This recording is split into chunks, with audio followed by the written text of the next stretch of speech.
뭐라고요?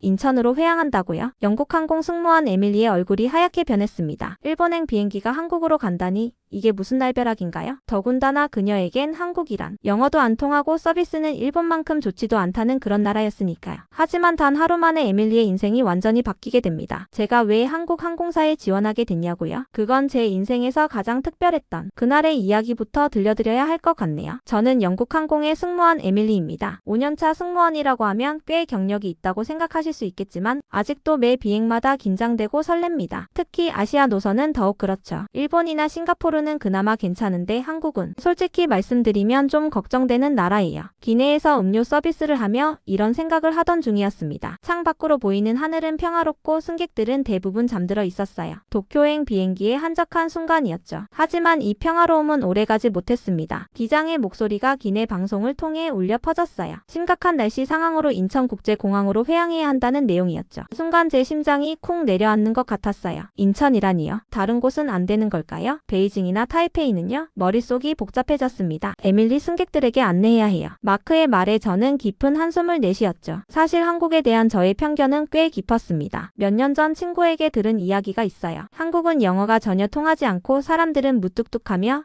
서비스는 일본만큼 세련되지 못하다고요. 물론 저도 그게 편견이라는 걸 알고는 있었지만 편견이란 게 그렇잖아요. 알면서도 쉽게 바뀌지 않는 법이죠. 방송을 준비하면서 손이 떨렸어요. 평소보다 더 또박또박 천천히 말하며 예상치 못한 인천국제공항 착륙에 대해 안내했습니다. 승객들의 한숨 소리와 불만스러운 웅성거림이 들렸죠. 저는 최대한 프로페셔널한 미소를 유지하려 노력했지만 속으로는 이런 상황을 어떻게 대처해야 할지 걱정이 되었어요. 특히 한국의 공항 시스템과 직원들의 영어 실력이 걱정됐죠. 비행기가 고도를 낮추기 시작하자 창밖으로 보이는 구름들이 점점 더 어두워졌어요. 평소라면 아름답다고 생각했을 풍경인데 지금은 그저 불안하게만 느껴졌습니다. 조종석에서는 계속해서 날씨 정보와 착륙 준비에 대한 이야기가 오갔고 저는 그 모든 것을 듣고 있자니 더욱 긴장되었어요. 에밀리 걱정하지 마세요. 마크가 제게 다가와 속삭였습니다. 인천공항은 세계 최고 수준이라고 들었어요. 우리가 걱정할 게 없을 거예요. 하지만 마크의 위로에도 불구하고 저는 여전히 불안했어요. 일본행 비행기가 한국에 착륙한다니 이게 무슨 아이러니죠? 게다가 승객들 중에는 일본인들도 많았어요.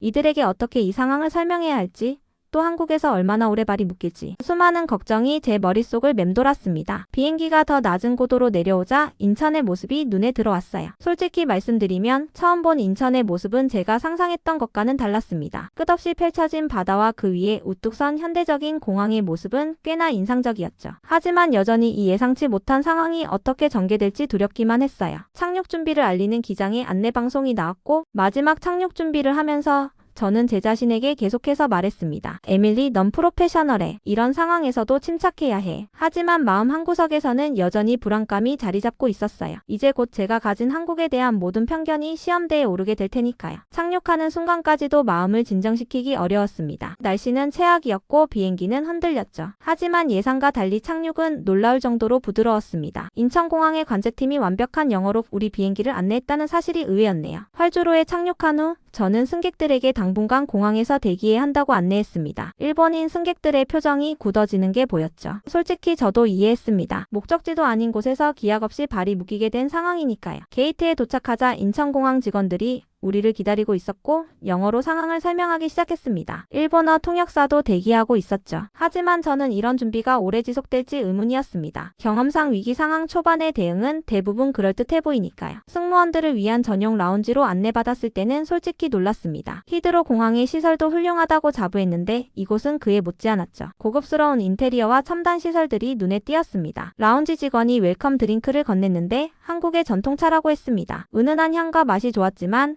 이런 세세한 서비스가 과연 몇 시간이나 유지될 수 있을지 의문이 들었죠. 보통 이런 상황에서는 시간이 지날수록 서비스 품질이 떨어지기 마련이니까요. 수면실과 샤워실도 잘 갖춰져 있었습니다. 하지만 이런 시설들을 써야 할 만큼 오래 발이 묶일까봐 걱정이 되기 시작했죠. 창밖의 하늘은 여전히 먹구름으로 가득했고 비는 그칠 줄 모르고 내리고 있었습니다. 동료들은 하나둘 휴식을 취하기 시작했지만 저는 차마 그럴 수가 없었습니다. 승객들이 걱정됐거든요. 특히 일본인 승객들이 불편해하지는 않을까 신경 쓰였죠. 라운지 구석 카페 공간에서 커피를 마시며 초조하게 시간을 보냈습니다. 공항 직원들이 모든 승객에게 호텔과 식사를 제공한다고 했지만 실제로 그렇게 될지 의심스러웠어요. 경험상 이런 약속들은 종종 지켜지지 않았거든요. 게다가 언어 장벽 때문에 승객들이 불편을 겪진 않을까 걱정됐습니다. 라운지 직원이 식사를 물어볼 때도 마음이 무거웠죠. 한식과 양식 중 선택할 수 있다고 했지만 지금 식사를 해도 될지 망설여졌습니다. 비행이 언제 재개될지 모르는 상황에서 마음이 편히 내키지 않았거든요. 창밖으로는 빗줄기 속에서 일하는 지상 조업팀들이 보였습니다. 열심히 일하는 것 같았지만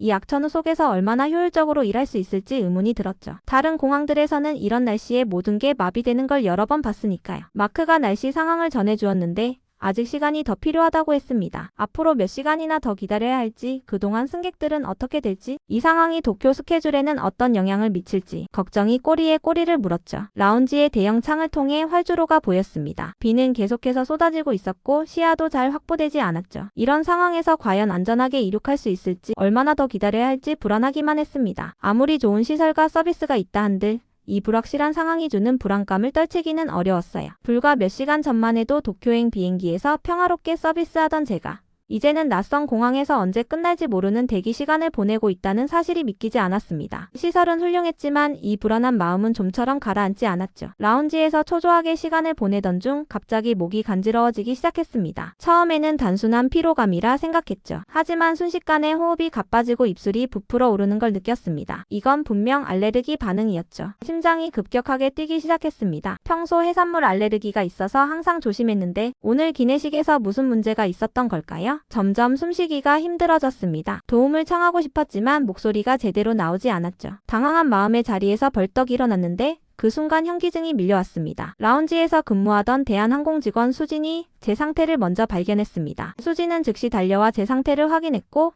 응급 상황임을 직감한 듯 했죠. 놀라운 건 제가 말을 못하는 상황에서도 수진이 정확하게 제 증상을 파악했다는 점입니다. 알레르기 반응이죠? 걱정하지 마세요. 지금 바로 의료진을 부르겠습니다. 수진의 목소리는 침착했습니다. 무전을 통해 빠르게 의료진을 호출하는 동시에 제 상태를 자세히 설명하는 모습이 인상적이었죠. 불과 2분도 되지 않아 의료진이 도착했습니다. 산소호흡기를 가져왔고 응급처치를 위한 준비가 순식간에 이루어졌죠. 의료진은 제게 간단한 질문을 했고 수진이 통역을 도왔습니다. 이전에도 이런 증상이 있었나요? 평소 알레르기가 있다면 어떤 음식에 반응하나요? 의사가 물었고 저는 간신히 해산물이라고 답했습니다. 수진은 즉시 제가 먹은 기내식 내용을 확인하기 시작했죠. 응급실로 이동하는 동안에도 의료진은 지속적으로 제 상태를 체크했습니다. 놀라웠던 건 이동 중에도 실시간으로 제 상태가 병원에 전달되고 있었다는 거예요. 태블릿을 통해 제 정보가 바로바로 입력되고 응급실에서는 이미 준비를 하고 있었다고 하더군요. 공항 응급실에 도착하자마자 신속한 처치가 이루어졌습니다. 주사를 맞고 산소호흡기를 착용한 채 의료진의 세심한 관찰 아래 있었죠. 수진은 제 곁을 떠나지 않고 의료진과 저 사이에서 완벽한 소통을 도왔습니다. 처치를 받는 동안 마크가 걱정스러운 얼굴로 찾아왔습니다. 수진은 마크에게도 상황을 자세히 설명해 주었고 앞으로의 비행 스케줄에 대해서도 함께 고민해 주었죠. 제가 완전히 회복될 때까지 기다리겠다고 했습니다. 점점 호흡이 안정되고 증상이 완화되면서 저는 이 모든 상황을 차분히 되돌아볼 수 있었습니다. 한국의 의료 시스템이 이렇게 효율적일 거라고는 상상도 못했거든요. 응급 상황에서 보여준 신속하고 체계적인 대응은 정말 인상적이었습니다. 특히 수진의 세심한 배려가 마음에 깊이 남았죠. 단순히 업무적인 차원을 넘어선 진정한 관심과 걱정이 느껴졌습니다. 저는 그동안 한국 사람들이 차갑고 무뚝뚝하다고 생각했는데 완전히 잘못된 편견이었다는 걸 깨달았죠. 의사가 제 상태를 다시 한번 체크하러 왔습니다. 모든 수치가 정상으로 돌아왔다고 하더군요. 하지만 안전을 위해 조금 더 관찰이 필요하다고 했습니다. 그 말에 전혀 불안하지 않았어요. 응급실 침대에 누워있는 동안 창밖으로 보이는 바쁜 공항의 모습이 새롭게 다가왔습니다. 아까까지만 해도 불안하게만 보였던 광경인데 이제는 질서정연하고 효율적으로 움직이는 시스템이 믿음직스럽게 느껴졌죠. 제 상태가 호전된 후 수지는 제게 간단한 식사를 추천해 주었습니다. 알레르기를 고려한 메뉴를 특별히 준비해 주었더군요. 이런 세심한 배려에 저는 깊은 감동을 받았습니다. 이제 와서 생각해보면 제가 가지고 있던 한국에 대한 모든 편견이 얼마나 잘못됐는지 깨닫게 됩니다. 위기 상황에서 보여준 전문성과 인간미는 제가 경험한 어느 나라와도 비교할 수 없을 정도였죠. 이 경험은 저에게 큰 교훈을 주었습니다. 한 나라를 피상적으로 판단했던 제 자신이 부끄러워졌고 직접 경험하기 전에는 어떤 선입견도 가져서는 안 된다는 걸 배웠습니다. 특히 위기 상황에서 보여준 신속하고 따뜻한 대처는 잊을 수 없을 것 같네요. 응급실에서 퇴원하고 나니 비행 재개까지 아직 시간이 남았습니다. 수지는 제게 공항 내 한국문화체험관을 추천했죠. 처음에는 그저 시간을 때우는 용도로 생각했는데 이게 제 생각을 완전히 바꿔놓을 줄은 몰랐습니다. 문화체험관에 들어서자마자 탄성이 나왔죠. 현대적인 건물 안에 전통 한옥이 자리 잡고 있었거든요. 입구에서는 한복을 입은 직원이 친절하게 맞이해 주었습니다. 영어로 완벽하게 의사소통이 가능했고 모든 프로그램에 대해 상세히 설명해 주었죠. 첫 번째로 한복 체험을 시작했습니다. 다양한 색상의 한복이 전시되어 있었는데 직원의 도움을 받아 연보라색 저고리와 하늘색 치마를 골랐습니다. 한복을 입는 과정이 꽤 복잡했지만 거울 앞에 섰을 때의 모습은 정말 감동적이었죠. 특히 치마의 우아한 곡선이 마음에 들었습니다. 한복을 입은 채로 전통 달의 체험에 참여했습니다. 차를 마시는 단순한 행위가 이렇게 우아한 예술이 될 수 있다니 놀라웠죠. 차 마시는 법을 배우면서 한국의 예절 문화도 자연스럽게 이해하게 됐습니다. 잠시 후 K-팝 댄스 체험관으로 이동했는데 이곳의 분위기는 완전히 달랐습니다. 최첨단 스크린과 음향 시스템이 설치되어 있었고 젊은 강사가 열정적으로 K-팝 안무를 가르쳐 주었죠. 처음에는 쑥스러웠지만 곧 음악에 맞춰 몸을 움직이는 재미에 푹 빠졌습니다. 전통 공예품 만들기 코너에서는 한지 공예를 체험했습니다. 섬세한 한지를 접어 전통 문양을 만드는 과정이 마치 명상 같았죠. 강사는 각 문양의 의미를 설명해 주었는데 단순한 장식이 아닌 깊은 상징성을 담고 있다는 게 인상적이었습니다. 가장 놀라웠던 건 디지털 전통문화관이었습니다. 큰 스크린에 투영된 수묵화 속을 걸어다니며 계절이 변하는 걸 체험할 수 있었죠. 전통 예술과 첨단 기술의 조화가 이렇게나 아름다울 수 있다는 걸 처음 알았습니다. 한 코너에서는 한글을 배워볼 수 있었는데 터치스크린으로 자신의 이름을 한글로 써보는 체험이었습니다. 한글의 제작 원리를 들으면서 그 과학성에 감탄했죠. 이런 글자 체계를 500년 전에 만들었다는 게 믿기지 않았습니다. 체험관 한쪽에 마련된 영상실에서는 한국의 전통문화와 현대문화가 어우러진 다큐멘터리를 상영하고 있었습니다. 고궁 앞에서 펼쳐지는 K-팝 공연, 한복을 입고 즐기는 게임 등 전통과 현대가 공존하는 모습이 신선했죠. 잠시 쉬어가는 공간에서 만난 다른 외국인 관광객들과 이야기를 나누었습니다. 다들 한국 문화의 매력에 푹 빠진 것 같았죠. 특히 전통적인 것을 고집하지 않고 현대적으로 재해석하는 방식이 인상적이라고들 했습니다. 체험관에 나오면서 작은 기념품 샵에 들렀는데 이곳의 상품들도 놀라웠습니다. 전통 문양을 현대적으로 재해석한 디자인 제품들이 많았죠. 저는 한글을 모티브로 한 목걸이를 구입했는데 단순한 관광기념품이 아닌 패션 아이템으로 손색이 없었습니다. 문화체험관에서 보낸 시간은 제게 완전히 새로운 시각을 선물했습니다. 한국이 단순히 빠르게 발전한 나라가 아니라 전통과 현대를 조화롭게 융합하는 지혜를 가진 나라라는 걸 깨달았죠. 특히 인상적이었던 건 이 모든 체험이 공항 내에서 가능하다는 점이었습니다. 단순한 경유지가 아닌 문화를 경험하고 이해할 수 있는 공간으로 만들어 놓은 것이 감동적이었죠. 마지막으로 방명록을 작성하면서 제 마음속에 있던 편견들이 완전히 사라졌다는 걸 느꼈습니다. 이제는 한국이 그저 지나가는 경유지가 아닌 꼭 다시 방문하고 싶은 나라가 되었죠. 체험관을 나서는 길에 수진이 기다리고 있었습니다. 어떠셨나요?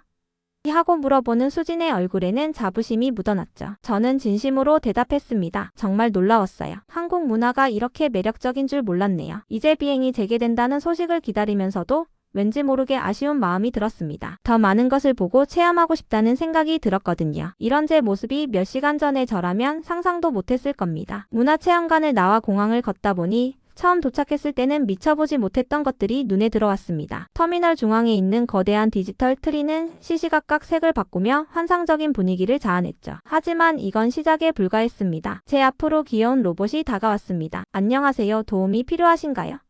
라고 영어로 물어보더군요. 인천공항의 안내 로봇이었는데 놀라운 건 제가 질문하자 자연스럽게 대화를 이어갔다는 점입니다. 심지어 제가 필요한 장소까지 안내해주겠다고 했죠. 로봇을 따라가면서 천장에 설치된 AR 안내 시스템도 발견했습니다. 스마트폰 앱을 켜니 실시간으로 길 안내가 되더군요. 마치 게임처럼 화살표가 공중에 떠서 방향을 알려주었습니다. 히드로 공항에서도 이런 시스템을 도입하려 했지만 아직 테스트 단계라고 들었는데 말이죠. 잠시 후 환승 라운지에 도착했는데 이곳에서 정말 놀라운 광경을 목격했습니다. 개인별 수면 침대가 있었는데 마치 미래의 호텔 같았죠. 각 침대에는 조명 조절 장치, 공기청정기, 심지어 수면 상태를 체크하는 센서까지 설치되어 있었습니다. 한 수면 침대를 체험해보니 침대의 각도까지 전동으로 조절이 가능했습니다. 심지어 취향에 따라 향기와 음악도 선택할 수 있더군요. 이런 시설이 무료라는 게 더 놀라웠죠. 런던에서는 이 정도 시설을 갖춘 라운지는 비즈니스석 승객만 이용할 수 있거든요. 주변을 더 둘러보니 AI 통역기가 설치된 안내 데스크가 있었습니다. 호기심에 이용해 보았는데 실시간으로 여러 언어 통역이 가능했죠. 한국어를 영어로, 영어를 일본어로, 심지어 아랍어까지 자연스럽게 통역되는 모습에 감탄했습니다. 특히 인상적이었던 건 디지털 체험존이었습니다. 가상현실로 한국의 관광지를 체험할 수 있었는데 마치 실제로 그곳에 있는 것 같았죠. 경복궁을 거닐다가 제주도 해변으로 다시 남산타워로 순간이동하는 경험은 정말 신기했습니다. 그런데 더 놀라운 건 따로 있었습니다. 공항 곳곳에 설치된 스마트 미러인데요. 이 미러에 다가가면 실시간으로 비행 정보가 표시되고 심지어 날씨와 환율까지 확인할 수 있었습니다. 거울을 보며 머리를 매만지다가 비행 시간을 확인하는 게 가능하다니 정말 편리하더군요. 식사 공간의 첨단 시설도 인상적이었습니다. 테이블에 설치된 태블릿으로 주문하면 로봇이 음식을 가져다 주었죠. 물론 사람 직원도 있었지만 이런 기술의 조화가 자연스러워 보였습니다. 특히 결제 시스템이 편리했는데 어떤 화폐든 실시간 환율이 적용되어 계산되더군요. 화장실에서도 놀라움의 연속이었습니다. 입구에 설치된 센서가 실시간으로 빈칸을 알려주고 심지어 청소 상태까지 표시해 주었죠. 변기 커버는 자동으로 교체되고 세면대는 모션 센서로 작동되는데 이건 다른 공항에서도 봤지만 거울에 날씨와 시간이 표시되는 건 처음 보았습니다. 충전존에서는 무선 충전은 기본이고 다양한 규격의 충전기가 구비되어 있었습니다. 특히 놀라웠던 건 배터리 대여 서비스였죠. 어떤 핸드폰이든 호환되는 보조 배터리를 빌릴 수 있었습니다. 공항을 걷다 보니 곳곳에서 청소 로봇들이 돌아다니고 있었습니다. 사람들을 자연스럽게 피해 다니는 모습이 마치 살아있는 생명체 같았죠. 쓰레기통도 특별했는데 내용물을 자동으로 분리수거하고 압축까지 한다고 합니다. 이런 첨단 시설들을 보면서 든 생각은 이게 단순한 과시가 아니라는 거였습니다. 모든 기술이 승객의 편의를 위해 자연스럽게 녹아들어 있었죠. 화려하지만 실용적이고 미래지향적이면서도 현실적인 모습이었습니다. 시간이 갈수록 제가 얼마나 한국의 기술력을 과소평가했는지 깨달았습니다. 이곳은 단순한 공항이 아닌 미래 기술의 쇼케이스였죠. 특히 이 모든 기술이 조화롭게 어우러져 승객들의 편의를 도모한다는 점이 인상적이었습니다. 이제는 제가 왜 이렇게 편견을 가졌었는지 이해할 수 없을 정도입니다. 오히려 런던으로 돌아가면 이런 시설들이 없는 게 불편하게 느껴질 것 같네요. 이런 생각을 하며 공항을 거닐다 보니 어느새 한국의 기술력에 매료되어 있는 제 자신을 발견했습니다. 승무원 여러분, 탑승 준비해 주시기 바랍니다. 마침내 기장의 방송이 들렸습니다. 하지만 발걸음이 쉽게 떨어지지 않았네요. 탑승구로 향하는 발걸음이 이렇게 무거웠던 적이 있었나 싶습니다. 이 짧은 시간 동안 인천공항과 한국은 제 마음을 완전히 사로잡았거든요. 인스타그램에 제 경험을 기록하고 싶어 휴대폰을 꺼냈습니다. 처음엔 불평거리가 될 뻔했던 이야기가 이제는 제 인생에서 가장 특별한 경험이 되었다는 글을 올렸죠. 사진을 하나하나 고르며 지난 시간을 되돌아보았습니다. 첫 번째 사진은 한복체험관에서 찍은 사진이었죠. 연보라색 저고리가 제 피부톤과 잘 어울린다며 골라주셨던 직원분의 섬세한 배려가 떠올랐습니다. 그 옆으로는 전통 달의 체험, 그리고 K-팝 댄스를 배우며 찍은 영상도 올렸죠. 다음은 인천공항의 첨단 시설들을 담은 사진들입니다. 귀여운 안내 로봇부터 길찾기 시스템, 초연대식 수면 침대까지. 특히 제가 알레르기 발작으로 힘들었을 때 보여준 의료진들의 신속한 대처는 잊을 수 없을 것 같네요. 처음에는 단순한 경유지였던 곳이 제 마음의 고향이 되었어요. 이곳에서 만난 모든 순간이 특별했습니다. 최첨단 시설보다 더 인상적이었던 건 사람들의 따뜻한 마음이었어요. 특히 수진님, 제가 힘들 때 보여주신 그 진심 어린 배려를 잊지 못할 거예요. 비행기에 탑승하기 전 문득 한국항공사 채용 페이지를 열어보았습니다. 인천 베이스 외국인 승무원 채용 공고가 눈에 들어왔죠. 심장이 두근거리기 시작했습니다. 한국에서 살면서 일한다는 생각만으로도 설레었네요. 도쿄에 도착해서도 인천공항에서의 경험을 계속해서 동료들과 나누었네요. 한국은 정말 매력적인 나라예요. 전통과 현대가 완벽하게 공존하는 곳이죠. 거기서 살면서 일하고 싶어요. 이런 제 모습이 낯설면서도 자연스러웠습니다. 휴식 시간에 다시 한번 채용 공고를 자세히 읽어보았어요. 한국어 실력이 필수라는 조건이 있더군요. 하지만 이미 마음은 정해져 있었습니다. 6개월 동안 한국어를 배워서 지원해보기로 결심했죠. 숙소에 돌아오자마자 한국어 학습 앱부터 다운로드했습니다. 안녕하세요부터 시작해서 하나씩 배워나가면 되겠죠. 머지않아 제가 한국 항공사의 유니폼을 입고 승객들을 맞이하게 될 날을 생각하니 벌써부터 가슴이 설렙니다. 페이스북에는 마지막으로 이런 글을 남겼네요. 인생에서 가장 특별한 순간은 예고 없이 찾아온다더니 정말 그런가 봅니다. 저는 오늘 제 미래가 있을 곳을 발견했어요. 잠시 들른 곳에서 새로운 꿈을 찾았네요. 다음에 올릴 게시물은 아마도 한국항공사 유니폼을 입은 제 모습이 되지 않을까요? 이제는 정말로 안녕하세요를 배워야겠어요.